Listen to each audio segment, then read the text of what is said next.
کہ جس نے کبھی بھی اپنی زندگی میں خدائی کا دعویٰ نہیں کیا لیکن بڑے بڑے معجزات دکھائے اور دنیا والے اسے خدا کہتے تھے، اس نے ممبر پر آ کر ضرور یہ دعویٰ کیا ہے کہ سلونی قبل ان تفقدونی، مجھ سے سوال کرو قبل اس کے کہ تم مجھے کھو بیٹھو. اور کسی نے اٹھ کر یہ سوال بھی کر لیا، مولا بتائیے میرے سر میں بال کتنے ہیں؟ تو مولا نے فرمایا میں بتا سکتا ہوں کہ تیرے سر کے بال کتنے ہیں، لیکن تو جانے گا کیسے کہ جتنے میں نے عدد بتائے ہیں اتنے ہی ٹھیک ہیں. لیکن پھر امام نے فرمایا ہاں میں یہ تجھے بتا کر جاتا ہوں کہ تیرے گھر کے اندر جو بیٹا پیدا ہونے والا ہے وہ میرے بیٹے کا قاتل بنے گا. اور تاریخ نے پھر اس بات کو ثابت بھی کیا کہ حسین بن نمیر جو سواد سے لکھا جاتا ہے اور بعض لوگ اسے حسین بن نمیر پڑھتے ہیں، اصل میں اس کا تلفظ حسین بن نمیر ہے. حسین بن نمیر، یہ نمیر کا بیٹا جو پیدا ہوا کربلا کے میدان میں حسین بن علی کا قاتل بنا، علی کے بیٹے حسین کا قاتل بنا. تو مولا نے فرمایا کہ میں تمہارے سر کے بالوں کی تعداد بتا سکتا ہوں.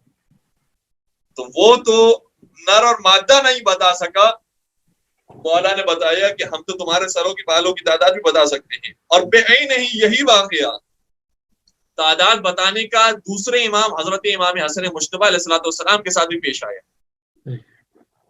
جب حاکم شام نے سرکار امام حسن سے ایک مرتبہ کہا، جب باغ سے گزر رہے تھے تو فرمایا آپ کے نانا رسول خدا وہ تھے جب باغ سے گزرا کرتے تھے تو اندازاً بتا دیا کرتے تھے کہ اس کے اندر کتنی کھجوریں لگی ہوئی،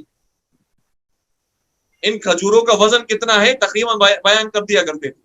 کیا آپ بھی بتا سکتے ہیں؟ امام حسن نے فرمایا ہمارے نانا وزن بتایا کرتے تھے، ہم ان کھجوروں کی تعداد بھی بتا سکتے ہیں. سبحان اللہ. کہنے لگا بتائیے کتنی تعداد ہے؟ امام نے فرمایا اس باغ کے اندر 4004 کھجوریں لگی ہوئی ہیں. ماشاءاللہ. حاکم شام کو یقین نہیں آیا. حاکم شام نے کہا کہ ابھی ہم باطل ثابت کر کے بتاتے ہیں حسن کو، نعوذ باللہ نعوذ باللہ. اور ساری کھجوریں اتروائی اور سب کو باقاعدہ گنا گیا. تو جب گنا گیا تو 4003 کھجوریں تھیں.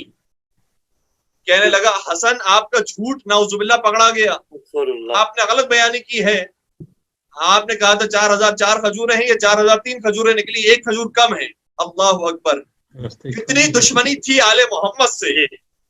لیکن امام حسن اپنے مقام سے کھڑے ہوئے اور کہا کہ ہمارا علم کبھی بھی غلط نہیں ہو سکتا، کیونکہ ہمیں جہاں سے علم ملتا ہے وہ ذات غلط نہیں ہے. اپنے مقام سے کھڑے ہوئے اور جو گننے والے افراد تھے ان کو بلایا تو ان میں سے ایک شخص وہ تھا کہ جس کے دہن میں ایک کھجور موجود تھی. فرمایا یہ وہ ایک کھجور ہے کہ جس کا تو انکار کر رہا ہے.